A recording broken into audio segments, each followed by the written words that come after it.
Before it disappeared, it was called the eighth wonder of the world. An entire room made of amber, gold leaf, and gemstones. Built for a king, gifted to a czar, and then stolen by the most ruthless regime in modern history. Construction began in 1701 in Prussia, designed by German sculptor Andreas Schluter. Over 450 kilograms of amber covering every surface. Gold leaf behind each panel. 6 tons of the most precious material in Europe in one room. In 1716, the Prussian king gifted the Amber Room to Russia's Peter the Great as a symbol of peace between two empires. It was shipped to St. Petersburg and installed in the Catherine Palace at Tsarskoye Selo. And there it stayed for 225 years. Catherine the Great expanded it, added mirrors, added paintings, made it her personal sanctuary. By candlelight, the amber produced a warmth no other room in the palace could match. She called it incomparable. It became the jewel of Imperial Russia. June 22, 1941, 3 million Nazi soldiers invaded the Soviet Union along a front stretching from the Baltic to the Black Sea. Operation Barbarossa, the largest military invasion in human history, and it was moving directly towards St. Petersburg. The curators of the Catherine Palace knew the Nazis were coming. They tried to disassemble the Amber Room for evacuation, but the amber had dried and become brittle over 2 centuries. Every panel they touched crumbled. The room could not be moved. In desperation, they made a decision that has haunted historians ever since. They papered over the Amber Room, covering 2 centuries of the world's greatest decorative art with plain wallpaper, hoping the Nazis would walk past without looking. The ruse failed completely. The Nazis already knew exactly what they were looking for. Hitler himself had ordered the recovery of the Amber Room, which he believed was German by origin and should be returned to the Reich. They went straight to it. In 36 hours, they accomplished what Soviet curators could not do in weeks. Working under the supervision of Nazi art historians, they stripped every amber panel, every mirror, every gilded carving, packed into 28 wooden crates, done in a day and a half. October 14th, 1941. The 28 crates left Tsarskoye Selo by train heading for Königsberg on the Baltic coast. The Nazi museum director Alfred Rohde was already waiting. He had lobbied Berlin for months to be the one to receive the Amber Room. Rohde had the Amber Room reassembled in Königsberg Castle and opened it to the public on November 13, 1941.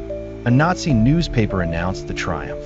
The theft of the eighth wonder of the world was presented as a homecoming, a propaganda victory. By 1944, the war was turning. Allied bombers targeted Königsberg. The city burned.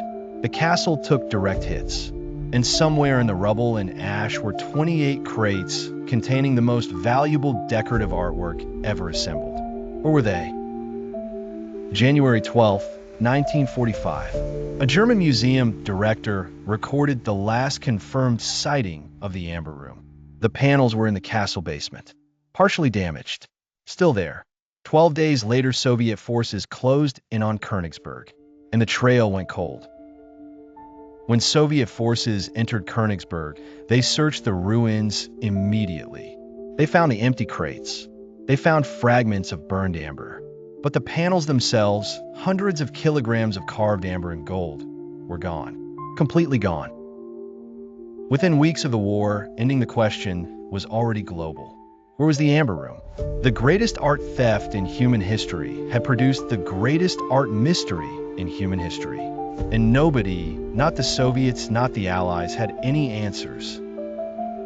80 years of searching, dozens of credible leads, multiple government investigations, and the Amber Room has not been found. A replica was completed in 2003 at a cost of $11 million.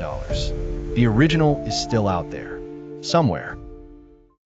The simplest theory, the Amber Room was destroyed in the Allied bombing of Königsberg in August 1944. Amber melts between 200 and 380 degrees Celsius. The fires reached far higher temperatures.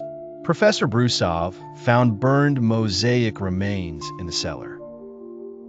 but Rodi had received orders to protect the room months before the bombing. Documentation shows crating was completed before the August raids. The Nazis successfully preserved thousands of artworks across Europe. They were methodical, not careless. Multiple eyewitnesses claim to have seen the Amber Room loaded onto the Wilhelm Gustloff in January 1945. The ship was torpedoed and sunk by a Soviet submarine. It lies in the Baltic Sea today. The wreck has been explored multiple times. No amber found. In October, 2020 Polish divers found the SS Karlsruhe, a German cargo ship that sank in April 1945 during the evacuation of Königsberg. It was immediately suspected of carrying Amber Room panels. Investigation is ongoing. Nothing confirmed yet. The Nazis hid thousands of artworks in salt mines, bunkers, and hidden vaults across Europe. They successfully concealed the Holy Roman Emperor's crown jewels in a Nuremberg vault for years after the war. The Amber Room could be anywhere underground. The Mamerki bunker complex in northeastern Poland is one of the most seriously investigated locations. A vast Nazi underground facility. Ground-penetrating radar has detected sealed chambers that have never been opened. Access has been restricted for decades. Some researchers believe the Amber Room never left Königsberg at all, that it is still there, buried beneath what is now the Russian city of Kaliningrad. In 1968, Soviet leader Brezhnev ordered the ruins of Königsberg Castle demolished. Why? In 1968, despite worldwide academic protests, Leonid Brezhnev ordered the complete demolition of Königsberg Castle, the last known location of the Amber Room. No excavation was permitted before demolition. The rubble was buried. Access was sealed. British investigators Scott Clark and Levy concluded in 2004 that the KGB conducted decades of fake searches to hide the truth. That Soviet soldiers had accidentally destroyed the Amber Room during the bombardment, and that Moscow buried the evidence. In 1997, German art detectives received a tip. They raided a lawyer's office in Bremen and found one of the Amber Room's original Florentine mosaic panels. The seller was the son of a deceased German soldier, the only piece ever officially recovered. The recovered panel proved the room was not entirely destroyed. At least parts of it survived the war in individual soldiers' possession. If one soldier kept the panel for 52 years, what did others take? And where are those pieces today? The wildest theory and the least documented. That parts of the Amber Room were shipped to the United States through Nazi networks after the war. Private American collectors acquired thousands of looted European artworks during this period. Some never returned. One theory suggests Stalin ordered a replica constructed before the Nazi invasion, so the Nazis would steal a fake. The original hidden safely away. It sounds absurd, but Stalin was known for exactly this kind of deception, and no one has disproved it. Today, researchers use satellite imaging, ground-penetrating radar, and AI analysis to search locations across Russia, Poland, and Germany. Every year, new underground anomalies are detected. Every year, another promising lead reaches a dead end. Polish investigators have identified multiple sites along the old Czech border where Nazi evacuation convoys were known to have stopped in early 1945. Excavations are ongoing. The trail is still active. The search is still very much alive. The current estimated value of the original Amber Room exceeds $500 million, making it the most valuable missing artwork in human history. Whoever finds it will have made the greatest art recovery of the 21st century, if it still exists. 80 years, 4 generations of searchers, multiple governments, billions of dollars in investigations. And the Amber Room has not been found.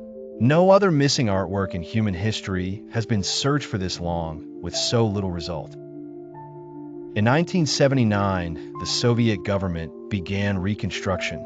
Russian craftsmen spent 25 years handcrafting replacement amber panels using historical photographs and descriptions at a cost of $11 million. A labor of love for something that might be ash. In 2003, Putin and German Chancellor Schroeder inaugurated the reconstruction together, a ceremony of reconciliation between Russia and Germany. The replica was magnificent. Visitors called it breathtaking, but everyone in that room knew it was not the original. Someone knows, or someone knew and took the secret to their grave. The soldiers who packed those crates in 1944, the officers who gave the evacuation orders, the drivers of the convoy, every one of them is dead now. And if they left records, nobody has found them. The evacuation orders from Königsberg in late 1944 are incomplete. Specific transport documents are missing from the Nazi archive, not destroyed in bombing, missing, removed, by someone who knew what they contained and did not want it found. Kaliningrad sits on top of the last known location of the Amber Room. Russian authorities have repeatedly denied excavation requests at and around the former castle site. The ground beneath a modern Russian city may hold the answer, and it remains unexcavated. Across the former Eastern Front, there are hundreds of sealed Nazi tunnel complexes that have never been fully explored. The logistics of hiding 28 crates weighing several tons requires exactly this kind of infrastructure. Some tunnels have never been opened. Modern LiDAR scanning can detect underground spaces through soil and rock from the air. Ground-penetrating radar can image objects buried meters deep. Artificial intelligence can analyze thousands of archival documents simultaneously. The tools now exist. Thousands of amateur researchers around the world are actively searching for the Amber Room, analyzing Nazi transport records, cross-referencing evacuation routes, mapping every bunker and tunnel complex in the former Eastern Front. Some of them may be close. When it is found, if it is found, the legal battle will be extraordinary. Russia claims it as national heritage. Germany created it. Poland may have it on its territory. The finder has rights under international law. It will be the case of the century. The Amber Room sits at the intersection of three national identities, built by Germans, owned by Russia, possibly buried in Poland. In today's geopolitical climate, finding it would create an international dispute that no court has ever had to resolve before. And if it was destroyed, if the bombs of 1944 turned 450 kilograms of irreplaceable carved amber to liquid and ash, then it is the greatest act of cultural destruction in the history of warfare. And that answer is somehow worse than the mystery. Anatoly Kuchumov, the curator who pasted wallpaper over the amber, spent the rest of his life searching for it. He never stopped. He died without finding it. The weight of that decision followed him for 40 years. Some losses outlived the people who caused them. The Amber Room is not just missing art. It is a symbol of what war does to human civilization, of what is taken and what can never be fully replaced. The replica is extraordinary, but the original, if it survives, carries 300 years of actual history inside it. Today, in 2026, the search is more active than at any point since the 1990s. New technology, new archival access, new international cooperation. The Amber Room has been missing for 80 years. It has never been forgotten, and it has never stopped being searched for. Built 1701, stolen 1941, last seen 1945, missing for 80 years. Destroyed, sunken, buried, or hidden in a private collection. Nobody knows. Subscribe for a new forgotten mystery.